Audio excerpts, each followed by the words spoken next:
All right, it has been 4 months since the devastating fire in Lahaina on the island of Maui. And as the recovery and rebuilding continues, the island is actually calling all travelers with the message that visiting responsibly and mindfully is critical to its rebound.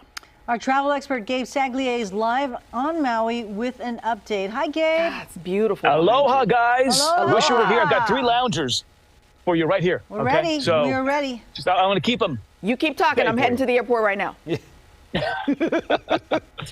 But yeah, I'm happy to be here in beautiful Maui. I'm on Wailea. I'm at the Fairmont Kealani resort. But as John mentioned, of course, it's been just over 4 months since that firestorm that destroyed Lahaina, that beautiful historic town of Lahaina that so many of us in the Sacramento area know so well. Here's a map of Maui, Lahaina on the very far left there, right? So it's a very small portion of the island, nonetheless, responsible for 15% of the economic tourism activity.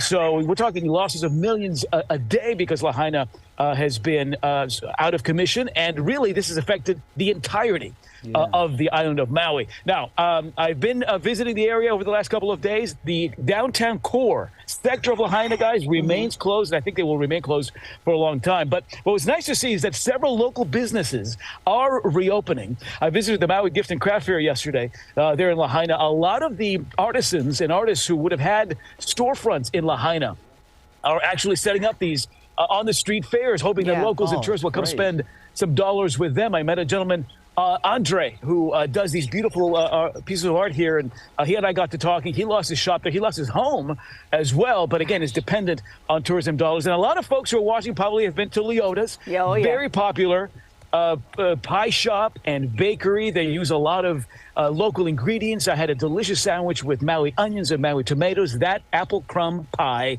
to die for. Those are my boys, and the 3 of us have been hanging out here enjoying this. But again, we wanted to support the local businesses that just in the last couple of days have been reopening after they had to shut down after Lahaina suffered that devastating firestorm in early August. But again, guys, this is affecting the entire island of Maui, and the call is out, as John said, to get people back. They need those tourism dollars in a big way. You know, go ahead. I was just going to say, my family and I were there 3 weeks before the fire, and we visited Lahaina. The thing that I took away from that visit, though, was it's all about community. Everybody there sticks together. You do for your neighbor does for you, and so on and so forth. And so now it seems like the visitors are now becoming neighbors and kind of part of that community.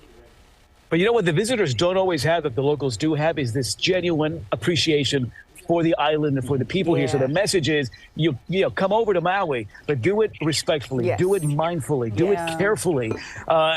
Keep in mind what the impact, our footprint on this island is, and sort of look after that kind of the kind of impact. Make sure you clean up after yourself. And there are a lot of volunteer opportunities now. The Maui Humane Society is sorting and distributing donations and food. You can get involved with that. There are a lot of coastal restoration or shoreline restoration projects that you can get involved with. But again, at the end of the day, sort of just wrapping your mind and wrapping your heart around what this island is all about. There's an energy here for those of you who are watching and you've been here. You know that energy did not go away when those fires swept through Lahaina. But what we do need now is that responsible travel to make a comeback. I am at the Fairmont Kealani. Here's an example of how an area that's about 45 minutes away is still seeing a pretty substantial slowdown in travel, not only from the west coast of the U.S. and Sacramento, but from Japan, from Canada. It has been sort of a global phenomenon. And as we plan 2024 travel now, we want to put Maui, we want to put Wailea on the map. This resort, by the way, just reopened and refurbished all its 413 suites. This is the only all-suite resort here on the Hawaiian Island chain, and all their 37 oceanfront 2-story villas. So if you're looking for an upscale family getaway, this is the place for you. On Thursday, they're opening up a 2,000 square foot cultural center to not only memorialize the Hawaiian culture, but to allow us as visitors to sort of immerse ourselves into that culture. And that will be open not only to guests of the resort, but to anybody who wants to come check that out. Next door is the Four Seasons. Their very popular restaurant Ferraro's opened up on Saturday. Next door to that is the Grand Wailea. They just reopened. Totally reimagined dining venues across that resort. So a lot is new here. As you probably know, airfare sales abound out of Sacramento, out of the Bay Area, especially if you look at mid-January onward. You're going to see some fantastic airfare deals.